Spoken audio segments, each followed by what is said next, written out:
Okay, Drew, Julian, with the verdict, and going into this with a defendant that already pled guilty, and here he asked, during the trial, he asked the jury to find this defendant guilty of first-degree murder.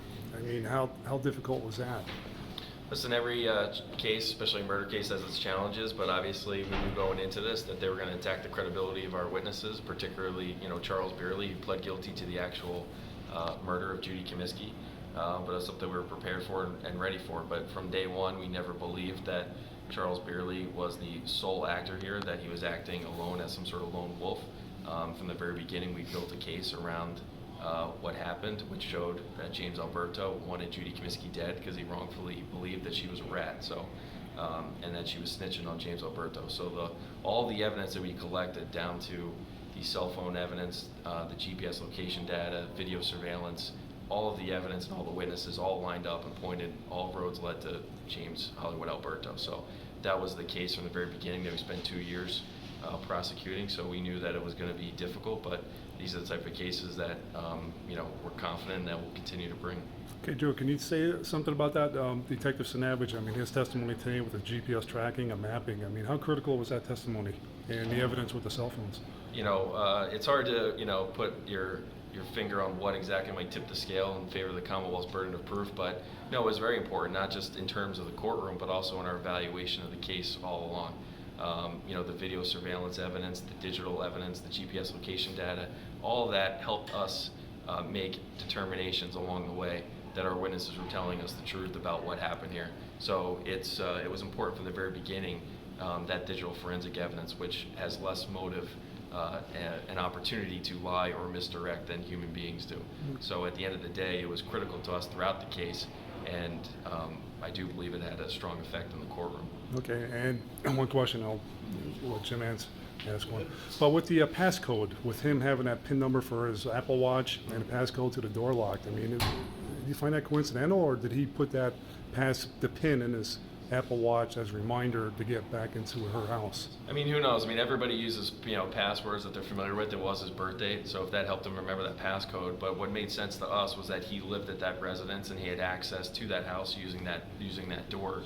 So what did make critical sense to us was the fact that when you look at the video surveillance, that Charles Bierly attempts to enter multiple times, and the passcode he provided to the Wilkes-Barre Police Department was close to the one that James Alberto had, and those two did not work, and then the final one did work. So again, that was all part of us corroborating our witnesses and what they were telling us, and it jived exactly with the video surveillance evidence in our timeline.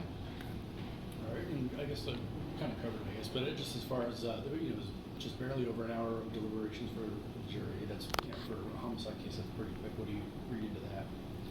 Listen, I think our evidence spoke for itself, but I've had juries deliberate for hours on end and come back with the same result, and I've had juries deliberate 10 minutes and give me a result I didn't like. So, these things, what doesn't matter is how long they deliberated. What matters is the case that we presented in court, and it's a strong case that we're very proud of, and we're happy to get justice for Judith Comisky and also her surviving family. This family's been through a lot, not just with Judy's death, but her brother's murder, and we're happy to be part of a team that brought some small consolation to them. So I don't take any feathers in my cap about how long the jury does or does not deliberate. What matters is the outcome, and Alberto is guilty of all counts.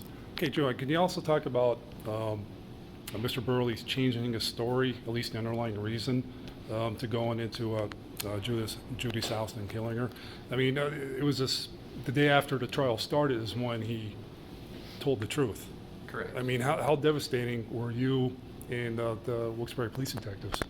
We weren't devastated at all, quite honestly. I mean, for a long time, like I argued in my closing argument, based on the surveillance video and how they interacted with one another on the day of the homicide, it made no sense to us at all that he was threatened or coerced to do this. Obviously, we spent years prosecuting him, getting him to plead guilty, getting him to cooperate with law enforcement, and we've pressed him on those details repeatedly. Ultimately, I think he saw that he needed to come clean and be truthful and honest about what happened there. So when we prepped him on Saturday and he finally came forward with the truth and nothing but the truth, I was not surprised in the least, and nor was Detective Comisky or any member of the Wilkes-Barre Police Department. But again, it did certainly complicate our prosecution and our trial presentation, but we were prepared for that and we knew how to deal with it, and we presented Mr. Bierly's testimony to the jury, warts and all. We didn't hide anything. and we had him testify to his evolving, changing story and his motive for killing Judy, and we had him explain what he did and why he did it. I think the jury understands the people that were involved in this case and this slice of the underbelly of Luzerne County. We had to take them into that world to help them understand it, and by taking them into it and explaining what these people, what the world is they live in and what they did back then, I think that helped overall for them to understand how this crime unfolded. So it was something we were ready for, but we were not surprised at all.